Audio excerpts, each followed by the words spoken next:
Welcome back to Gin Reviews from South Florida. Tonight we're going to go to the Philippines. And for the first time on this channel, we're going to be reviewing a Filipino gin by the name of Ginebra S. Miguel, right here, right now.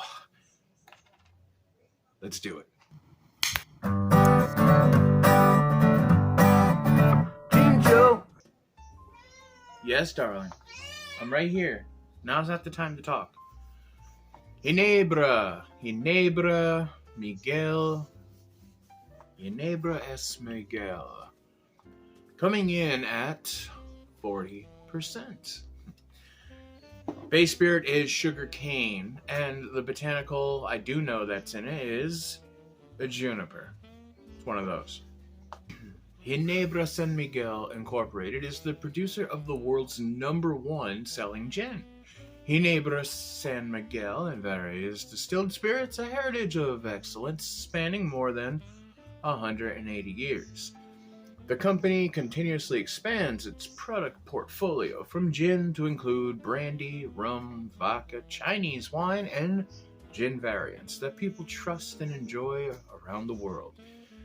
Ginebra San Miguel Incorporated is the hard liquor arm of San Miguel, one of the largest and most diversified conglomerates in the Philippines.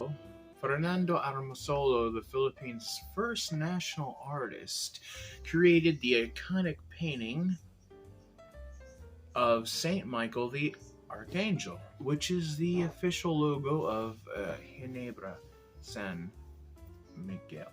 Here's the bottle right here. It is really the most plain Jane bottle, I think, since Leatherby.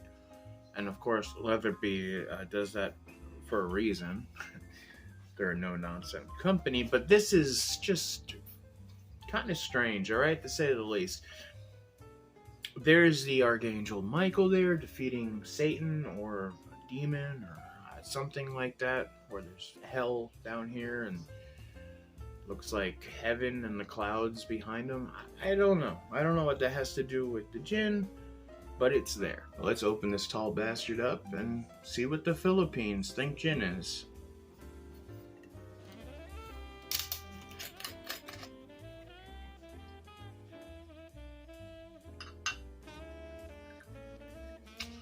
Alright, so it's a sugarcane based gin.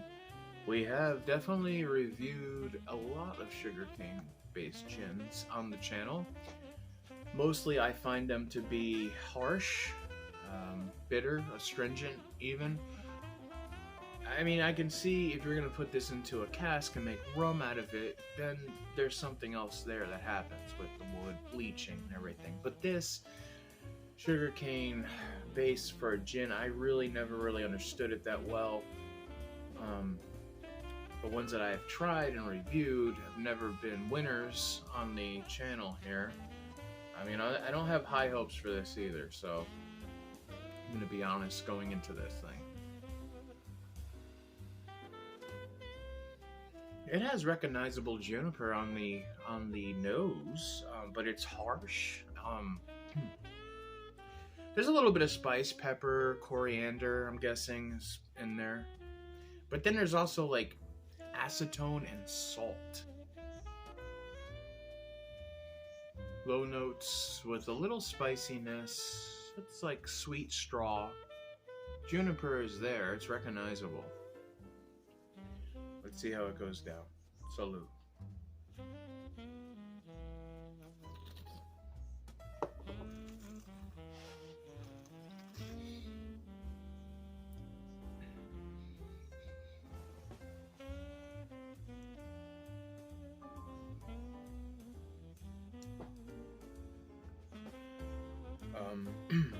Definitely a sugarcane based gin.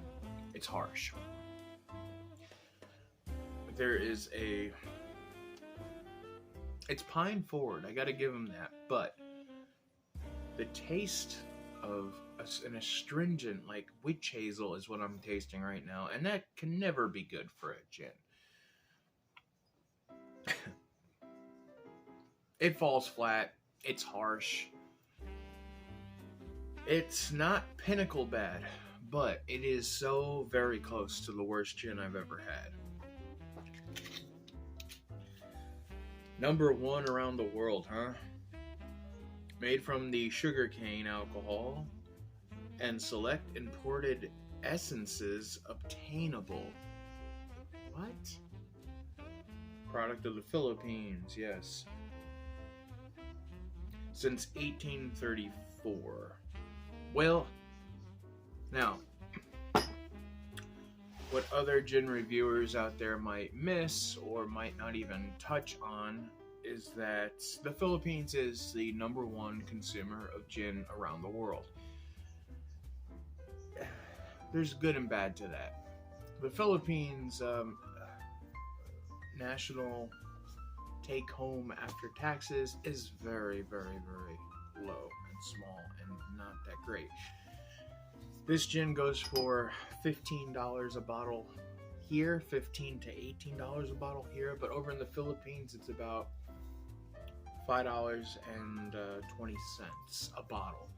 So with a gin, a hard spirit, being so cheap, well, it's happened in history before with the Gin Act in England, and it seems like this is continuing on a different level, but still, that's why it's the number 1 gin in the world, is because so many people over in the Philippines do drink this on a daily, but it's very, very cheap. So,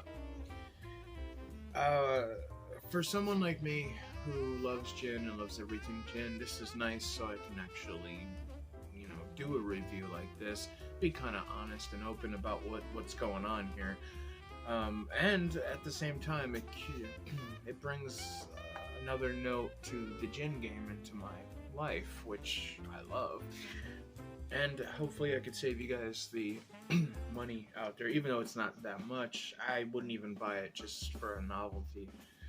It's not something I will ever make a cocktail with, and I probably never will drink this again. Who knows though, maybe in a drawer somewhere in another 80 years it'll still taste like garbage. I'm sure it will. So from me to you to me, to everyone here in States in the Middle, from sea to Shining Sea, thanks so much for coming back and having another gin cocktail review, minus the cocktail, on the only channel where the GinJoe lives, works, breathes, eats, and does almost everything else. Come on back every Tuesday and Friday at 5 p.m. I have a new review with a new gin, and I'll see you on the flip side, huh? Ciao, and you bastards. Don't buy this gin. Like, comment, and subscribe, and every Tuesday and Friday at 5 p.m. will be a new gin review from the GinJoe. Cheers.